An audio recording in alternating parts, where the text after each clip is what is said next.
beginning of Daf, Mesech is Taanis Daf. Begin 17 lines down at the top of the oven.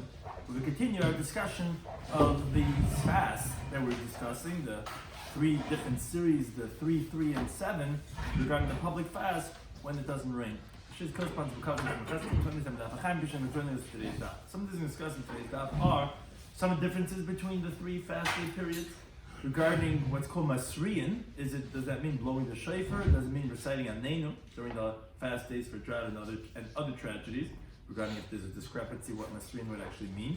Decreeing more than 13 fasts, are we allowed to make the Jewish people fast more than those amount of fasts?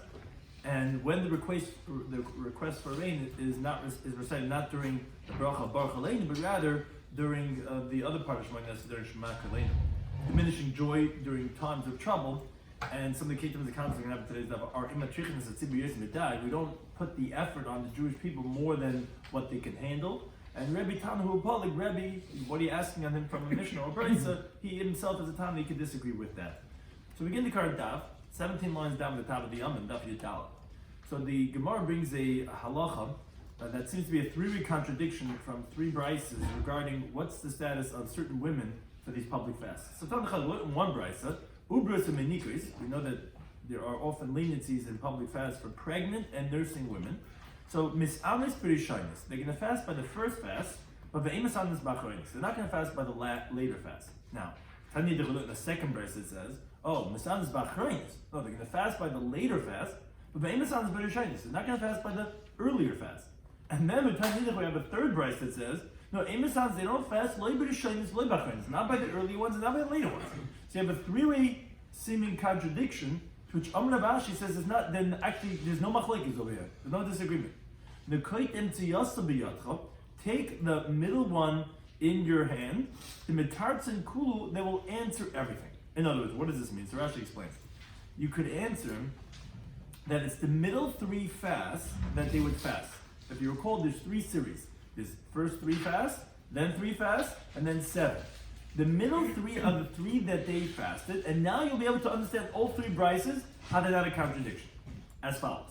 The first brise that says that they fast the first fast and not the later fast, when it says Rishonos, it doesn't mean literally the first fast. It means the middle fast, which they're the first ones of the later ones. But that's what we're saying, but the last 7 they don't fast, because since they're a series of 7, so pregnant and nursing women wouldn't be able to fast so many fasts. So that's what means Rishonos, but not by the Achronis. When we said that they fast the Achronis and not the Rishonos, those Achronis mean the middle ones. And the first ones mean literally the first ones. And it's just the last of those first in contrast to the first ones. And why don't they fast by the first 3? Is because there's not so much divine wrath yet, because it's all the way in the beginning of the season that's not raining yet. And as Rashi points out, that the Tana, he will call the middle ones Rishonos, Achronis, when it's inconvenient to compare it to either the first ones, it's calling it Achronis, or to the last ones, they're going to call it Rishonos. But essentially, they're all saying the same thing. They're all saying that the first and the third are not fasting, and the middle ones, they are going to fast. It just depends on what they're contrasting it to, what they're going to call it. And if, as you see on this chart, it shows us that how all the brises are essentially saying the same thing, and that it comes out that it's the middle ones that the pregnant and nursing women are fasting, and not the first ones because not divine wrath, and not the last one because that would be too much for the pregnant women. Now we said in the Mishnah that ma elu yisei solution. So what do the later fast, the last 7, have over the first 3 and 3, the first 6? Elu elu masriyin, because the last 7 they do masriyin, and v'nolas hachanuyos they close up their shops. So it says the Gemara b'may masriyin. Regarding what did we say the last 7 fasts are masriyin? What does it mean they're screaming out? So the Yudamai says b'sheifaris. With a sheifa they would make hasrois, which is a terminology of a trua. Now, as Rashi points out, generally when you make a trua, you have a pshuta. What's a pshuta? Is a tekiya before it, and the tekiya after. As the Gemara says, Rishon Daf Lamdal Men Aleph. And that's why they would do a masriyin with a shofar, as the pasuk says in Midbar, tikatim machatzaitzis. When you blow a shofar, it's to humble the hearts of people when they hear the sound of the shofar and they get afraid of their sins. So that's the point of making blowing the shofar. Everyone's doing tshuva. Now they added on 6 brachas on a day of a taanis. Besides Shmoyne Esrei, it would be 24 brachas. So they added on another 6 brachas. So For every single bracha that they added on, they would blow another trua, and again, every trua has 2 tkiyas, so that would make a total of 6 times 3 is 18. So they had these 18 truas on the public fast, on the last 7 fasts. That's one interpretation. He says it different. Masrin means something else. Masrin means ba'anenu. They screamed out with anenu very loud. Now, Tais and Rashi both point out, this doesn't mean the anenu that we say on a regular Taanis. It means what we say by the end of Slichus, anenu avinu anenu. This is the part that you try to skip at the end because it's already said every day for the last whatever, and they're already finishing. That anenu is what they said by the last 7, because it's a very holy prayer, obviously. Anenu l'kei Avram anenu, anenu l'kei Yitzchak anenu, anenu l'kei Yaakov, and then you're getting stuck on all the anenus because you're saying it before and after. Anenu, anenu, anenu. That's the special tefillah that they said the last 7 Taanis, because says Rashi, the anenu that we say on Taanis, where we put in a Shemay tefillah, or what the Shat says, Bengal Yisrael and Rifeinu, is even by the first Taanis. And even the individual would say Anenu and Shemay tefillah. So rather it means this other special Anenu tefillah. And Anenu is called Hasra because if you would think it's going on the shofars like the first Madamar, then Rashi says it should have said Miriyan. And the fact that it says Masriyan, this Madamar holds that it means screaming out with the tefillah of Anenu and not with the shofar. Now the problem is, says the Gemara, so the assumption of the Gemara was the Mandam about Neinu, the one that says that what does it mean? The last 7 Taanis they would do Masrin, it means they would scream out without Neinu, okay, Avram Neinu, La'elam b'shofar. So he held no, and that they didn't do it with a shofar. Umandam b'shofar is the one that says that they did it with a shofar, they were blowing the tkiyas, especially by the last 7. La'elam b'neinu, that they didn't say this tefillah b'neinu. It says the Gemara, but how can you say that? It says in Parshas Mishavet Taanis al Tzibur. There's not any less by the last series of fasts. You don't have less than 7 fasts for the tzibur. Shebehen, that on them are yutches hasrois, are 18 blasts, which is like we said before, because they add on 6 brachas to the Shemona Esrei from 18 to 24. And for each and every one, you have 3 blasts, like I said, a true with a tkiyah before and tkiyah afterwards. The similar dove and the mnemonic to recall, not to make a mistake, if this hasra is going to be with a true or with tefillah, is to remember Yerichai, where by the Yerichai shofar saba, Yerichai who was a shofar, and not only that, as Taisa explains, by Yerichai they actually surrounded it for 7 days, and they would blow its key every single day. So too by the Taanis they would blow, and again it also comes out to the 18 truas, because for the 6 brachas times 3 was 18. And so therefore the Juf Mandam of Anenu. So that refutes the Mandam who says that the Masrin is with Anenu and now with a Shaifa. You see clearly from the Brisa that they would blow a Shaifa the last 7 fasts. So the other Rabbi Gemara says you're right. I have to re-qualify this machlekes. The Shofar is by the Shofar the Kol Amalei Pligi the Kogel Asra. Everyone agrees that in our Mishnah, when it says Masriyan, what we do by the Taanis, the last 7 fasts, that we do with a Shofar, because Masriyan would mean a Shofar. Ki Pligi, their whole machlekes was in general when we say Masriyan. Let's say in regards to the Mishnah later on, the Ches and Daf Yomi, we're talking about regarding not no rain. We were talking about in our Masechta primarily about when it doesn't rain, they make a tiny sibur. Then there's certain times they would do fast for other calamities and other punishments. That's where their machlekes is regarding ki pligi. They disagree. Is ba'anenu, is regarding in general regarding anenu. When you say masriyan, would masriyan mean anenu? Not in our Mishnah again, because our Mishnah is talking about tiny sibur. We see clearly from the Brisa that's what the shofar. But in general, Mar Savar Karla Hasra. One mandam holds that would be called Hasra, and when you say in general, Masriyan would mean Anenu. Mar Savar Karla Hasra, the holds no. Anenu is not considered Hasra, meaning of it wouldn't be a Lashon of Masriyan, and therefore even by Shar Paranis, when it says Masriyan, there it also means with a Shofar. So the Gemara explains that Labandam about Anenu, according to the one that says Masrin would mean anenu, kol shkin b'shofars. For sure, it means with a shofar. But under b'shofars, according to the one that says Masrin means b'shofars, aval b'anenu loy, but that wouldn't qualify Masrin by just screaming at the tefillah of anenu. So again, the machlek is not regarding our Mishnah; it's regarding the halach of shab paranias if Masrin would be with a shofar or with anenu. But the Gemara asks, but Batanul in the Brisa, not according to the mandam of anenu, even regarding shab paranias, because we have a Brisa that talks about mishar coming in paranias and mistructures. Regarding all other types of calamities that are I felt that they're coming, like scratching, chagov, locusts, zavuv, flies, vitzira, and wasps, which again they bite a person. The yatushin and gnats and mosquitoes, where they go into a person's eyes and to his nose. And regarding when there's snakes and scorpions, lohoy masriyan. So they wouldn't do masriyan, and this is what we're going to qualify. Rather, they would just scream out. Again, because it's obviously not as severe of a problem. Now, but one thing says the Gemara, and it's and the fact that you're saying they didn't do masriyan, which is obviously one type of category, rather they would do tza'aka. Now, from the fact that tza'aka screaming out is bepeh, that's what they would do. So obviously hasra b'shefaras. Obviously, when we say hasra, that's something else. That's not with your mouth. That's not davening like aneinu. Rather, it's with the shofar. So obviously, you see that screaming out with your mouth is not considered hasra. So it's not like in my shab mini puranias. You see, it's not with aneinu. You see, it's with a shofar. Says Gemara, Tanoi. You're right. It's machlekes Tanoi. This Tana that says that even by other types of calamities that he holds that screaming out with your mouth is not considered hasra. But there's another Tana that does say like this other man going in the Brisa. Brisa says al ilu masriyin b'Shabbos. Regarding the following things, we do masriyin on Shabbos. Again, we have machlekes what masriyin is. So what does it mean that we do masriyin?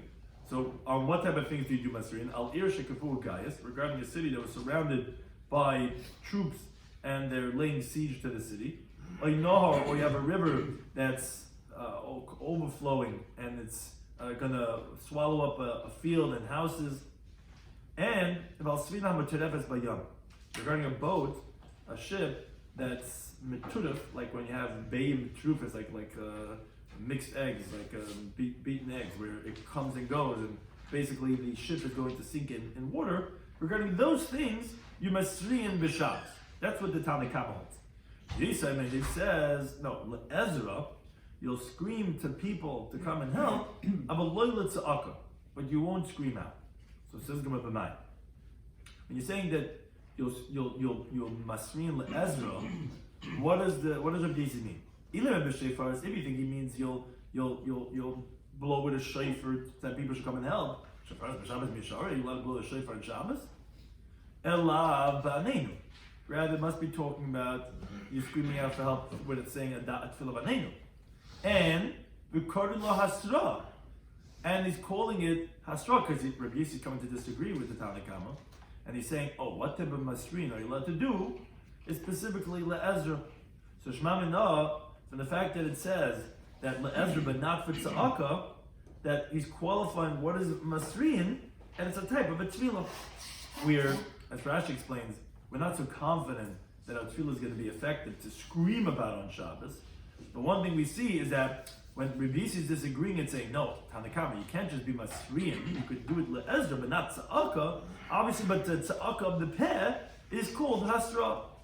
Rashi gives another interpretation that Taanis Daf says masriyin, which sounds like in a loud voice, and Rabbi Yisi is saying, le'ezra is that no, everyone should go daven in their own home, again, just to help along. But one thing is that you see from this brisa that the masriyin that they're talking about over there that you'll do on for these situations of Shabbos is going to be with your mouth, and therefore you see it's a machlekes Tanoim. If in general, not regarding Amrish, so again regarding Amrish, we're agreeing that it's going to be with a shofar. Regarding Sharmini Puranis, we see that it's a machlekes Tanoim, like these Amarama disagreeing about when they're going to be masriyin. Is that with a shofar or is that going to be with the tefillah of a name? Now, continuing on this theme regarding the halacha of Mishnah, that they would add these, they have these 13 fasts, and what's the halacha regarding more than the 13 fasts? So, Mishnei did Rabbi Yehuda Nasiya. You remember the story that in the years of Rabbi Yehuda Nasiya, not Rabbi Yehuda Nasi, he was generations later, Habitzara, there was a difficulty. So the Gemara continues to Beis. So he decreed 13 public fasts. As the Mishnah said, Naf Tezvav Beis is going to say in Tezvav Beis that is the first 3, the middle 3, and the last 7. Now, he was doing this for other types of calamities, not for rape. And they weren't answered, meaning that Tzara was not passing. So it makes it vague. He thought he was going to make more of a decree. Rabbi said to him, how can you do this? They said you cannot put an exertion on the public more than what's feasible, more than what's tolerable, and 13 is the max. So I'm going to Rabbi says Rabbi who did this, who told him you can't make the tzibur have more than 13. He did it for himself. In other words, he was darshaning for his own personal benefit. He only said it because he didn't want to fast. So he's coming with a shtickle tayr, saying, you can't be Mashiach and tzibur. I said, really, he's doing it for himself. He didn't want to fast more. Because it's not true.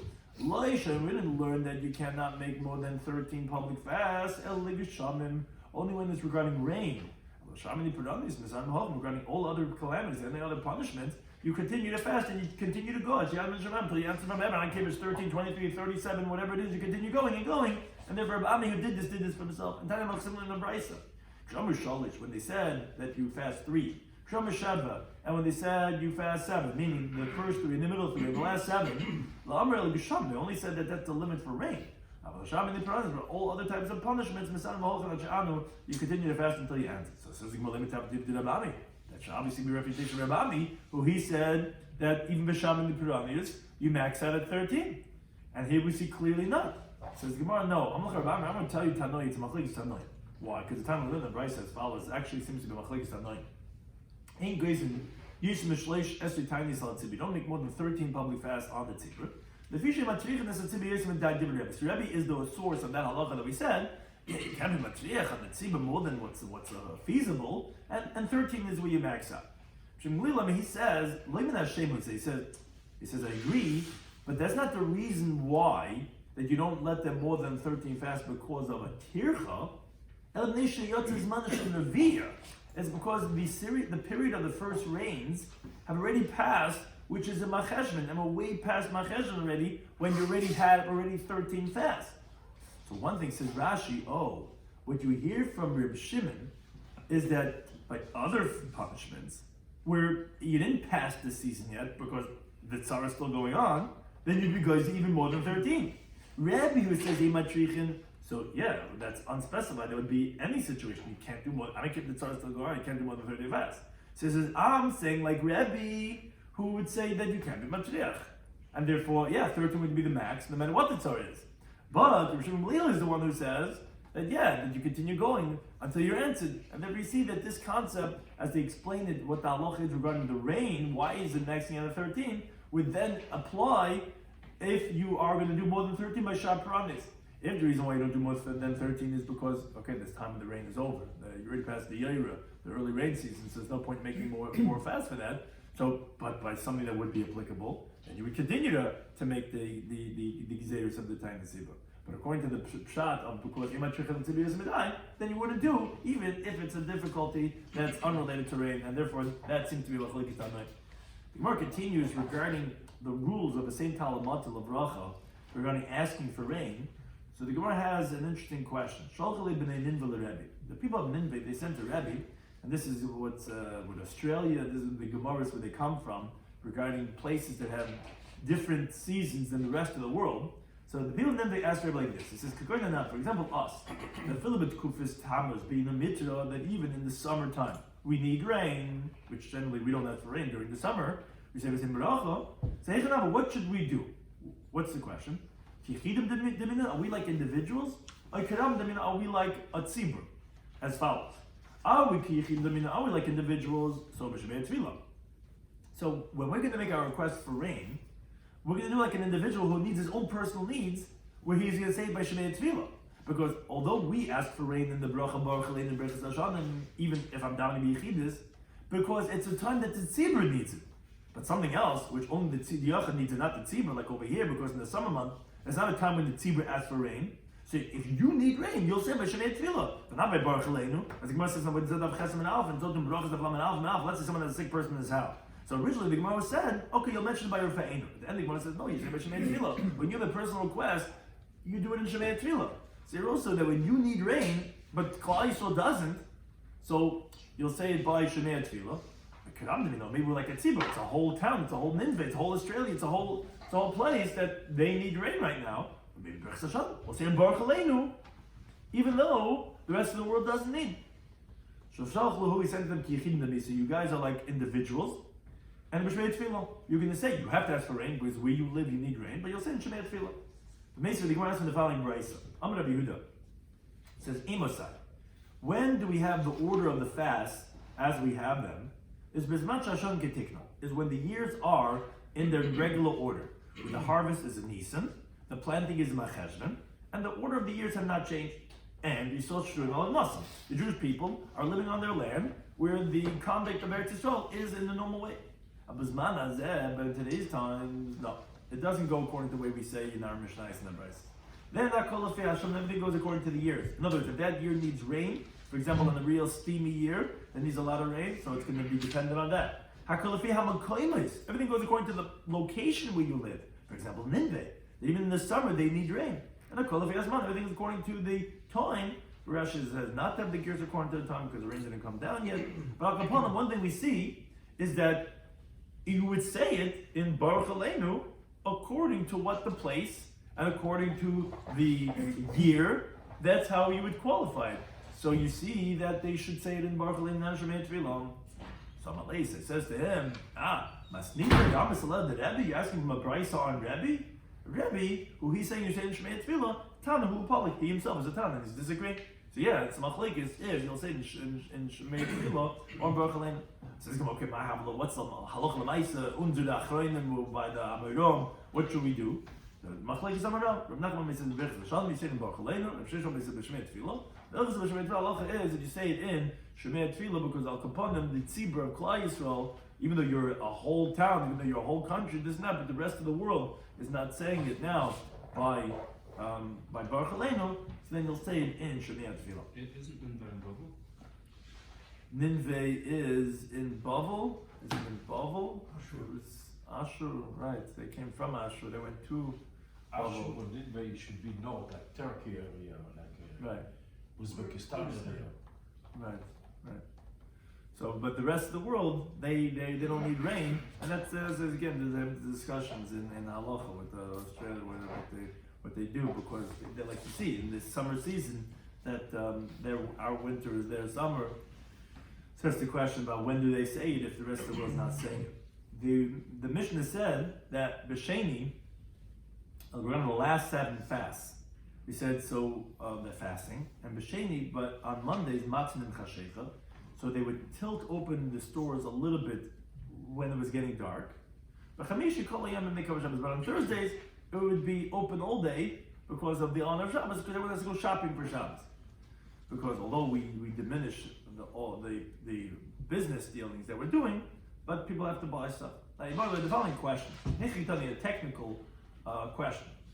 Bebeis matin. You tell me on Mondays that you tilt it open a little bit. I mean, you don't fully close the store, but you don't really all the way open it because it's not for covered Shabbos. It's on a regular Monday. So you would tilt it open just a little bit, and it would be imcha shecha. It would be like right before it's getting dark, so that people shouldn't see and be pained. Only towards evening time you open up a little bit so that they should have what to have and eat at night. Now, ubehei, and regarding Thursday, the word here matin would be appropriate. Kol hayomim they covered Shabbos. You would slightly tilt it open all day because of covered Shabbos. That's one option.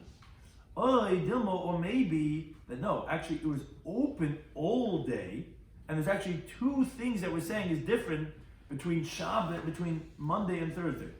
Is it that the difference between Thursday and Monday is that one difference?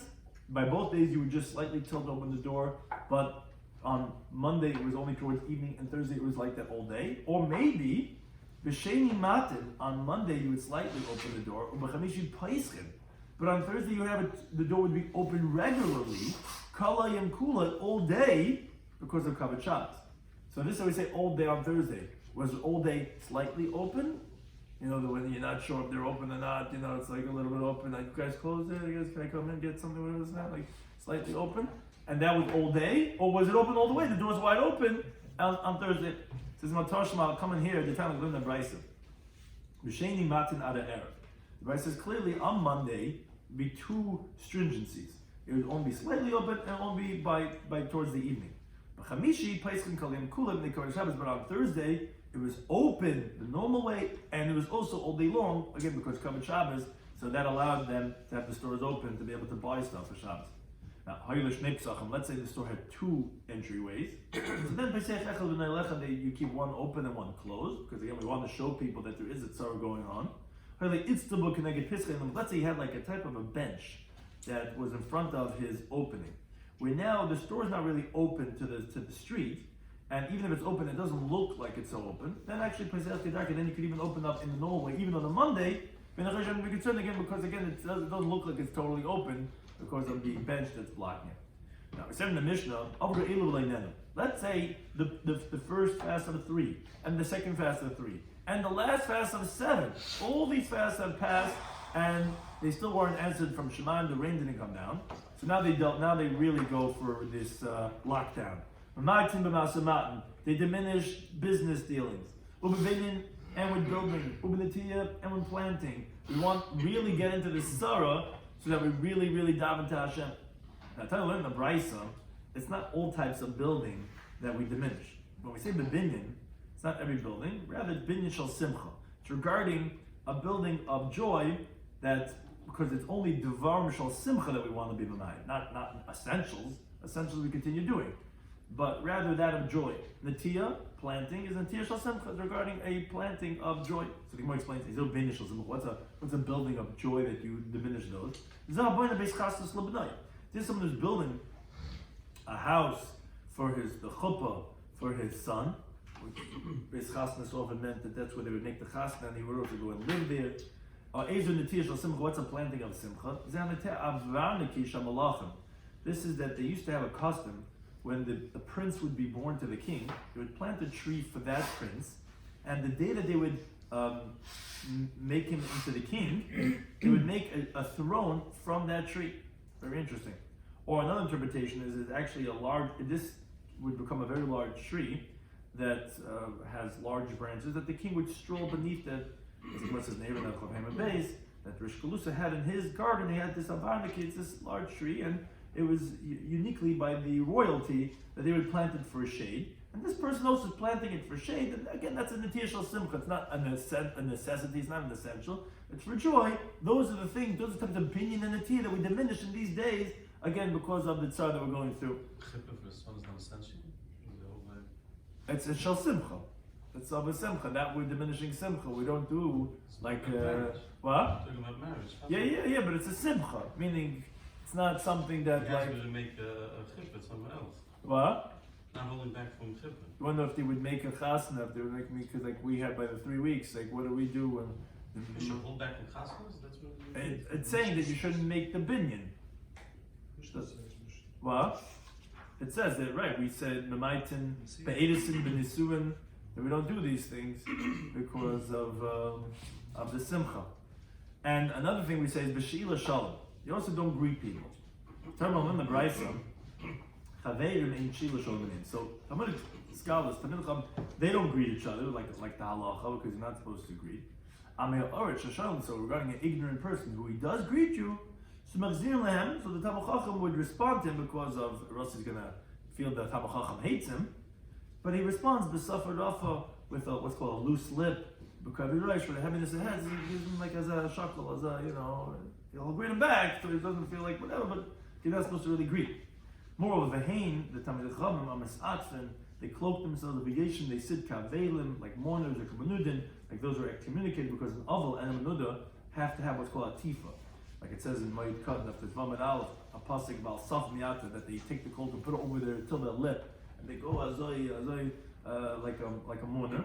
And the other one is like people that are scorned to Hashem, because that's what essentially is happening, that Hashem is not giving rain, until there's mercy on them from Shemayim. Now, however, Amar B'Elazar, he says, a distinguished person is not allowed to do nefilas apayim, to fall on his face, to disgrace himself in front of the tzibur, because if he's not going to be answered, they're going to disgrace him. So you can't fall on your face and make a public display of, Rabbi Shloimy Schwartzberg, only that he's going to be answered, that they know that they'll know that he's chashav. So it says the pasuk in Sefer Yeshua, Hashem said Yeshua, come, look, get up, why fall on your face? Come, I'm going to help you. So you see that he fell on his face. If you know that you're going to be answered like Yeshua Benun, then you can make a public display of falling on your face. But if not, you're going to be disgraced. Similarly, another teacher, Rabbi Shloimy Schwartzberg, said, a distinguished person is not allowed to girdle himself with a sackcloth. Only if that he knows that he's going to be answered. Shlomo says the pasuk in Malachim Beis, "Behikar Shmaya HaMelech is different issue when the king Yehoram heard the words of the woman. The Ikar is begun to be tore his garments. He went onto the wall. He saw the people being Asaka Basar. Behold, the sackcloth was on his flesh, which actually Rashi points out. Yehoram actually was wicked, but he fasted because of the famine that was in his days, and he was answered, like it says in pasuk in Malachim Beis, that it came out that the flour was very cheap. Because he was answered, but again, you have to be confident like him that he'll be answered. Or else, don't go around walking with a sackcloth because they're going to scorn you and say that you're not really as worthy as you think you are. Another teacher, Rabbi Shloimy says, "Lo hakol." Not everyone is answered b'kriya by tearing their garments. Lo hakol b'nafila. Not everyone is answered by falling down onto the ground. Because Yeshua and Kaleb were not as chashuv as Moshe, Rabbeinu, and Aaron. They didn't merit to be answered by just falling down. They had to go out and also tear their garments, as the Gemara explains. Moshe and Aaron, they fell down, and Yeshua Kalev, they had to go out and actually actually tear their garments to be answered. Where do we find this? Moshe and Aaron and Afila, so it's in the pasuk of Midbar. It says, "Vayipol Moshe and Aaron, they fell on their faces when the Meraglim were making this whole scandal. Yeshua Kalev B'Kriya, and they tore their garments." So it says, the pasuk of Midbar. Yeshua Ben Nun, Kalev Ben Yefuna, Karabigim, they tore their garments. You see, not everyone is answered with Nefila, not everyone answered with Kriya. You have to be on that level. Zera asked, he says, it's not true. You have accepted Yehoshua, which would have been a new statement. That would be like you said, that Moshe and Aaron fell, and Yeshua and Kalev tore their garments. But Hashda says Yeshua. Now that it says, after that it says V'yipol, that Moshe and Aaron fell, and it says, and Yehoshua Ben Nun, with Kalev, the Vav is Moisif al Rishon, that adds on. It's actually Havaha of it. Actually, it's both. They actually fell on the face and they tore their garments. It's not only that it wasn't enough for them not to fall that they had to tear their garments. They actually fell on their face and they tore their garments, and that's when they were answered. A similar teaching, Muhammad ibn Elazar, again from Elazar, he says, "La hakol b'kima." Not everyone will merit to greet the Jewish people in the future by standing up. Not everyone's going to merit by bowing down. Rather, Malachim Bekima, the kings will merit by standing up. The son of Mishtagma and the noblemen will merit to greet the Jewish people in the state of prostration, of bowing down. Where do we find this? Malachim Bekima, the kings will be standing up. This is the person Yeshaya. Koyam Hashem, so says Hashem, Go Yisrael Kadeshai, the Redeemer of His holy, the Jewish people, as we continue to top of Tezvav and Aleph. Lebzoi Nefesh, to the Jewish people that was scorned. The Messiah Goy, to the nation that was revolted. Le'evid Moishlem, to the people that even slaves ruled over them. Malachim Yidu B'Kamel. So kings will see what the Jewish people now are, and they'll be standing. So you see that the kings stand. And where do we find that the noblemen will be bowing down? That's what he says over there in the pasuk. It says that the noblemen will be bowing down. So not everyone merits by standing, and not everyone merits by bowing down. The problem here, as in the previous interpretation, he asks, if it would say, and the nobleman bowed down to the comment, it would be like you said. But now that it says nobleman and bowing down, it's actually havaha of it. As Tais explains, here the word sarim is between the ishtachavu and yikumu. So actually, if it would say visar mishtachavu, would be okay, the kings do this and the noblemen do this. But now that it just says sarim, the word sarim could be read as going on v'kamu. I notice it could be read on v'ishtachavu is actually the noblemen. Not only do they bow down, they do both. They stand up and they bow down. Similar teaching, Amar of Nachman bar Yitzchak says, says, I also say that loy hakoil la'oira, not everyone merits light, but not everyone merits joy. And rather, tzaddikim is la'oira, the righteous, they merit to light. Vishadim, and the upright is the simcha, for joy.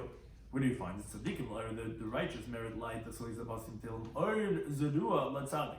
Light is sown, like planted for the righteous. Shram simcha, and for the upright is joy. Just like it says at the end of the pasuk, well, the yishrei leiv simcha, and for the upright of the heart is joy. Where, as Rashi explains, Yeshadim, the upright, they get joy because Yeshadim, someone who's upright, is greater than a tzaddik. I wish I return to the first paragraph of the sentence. Thank you.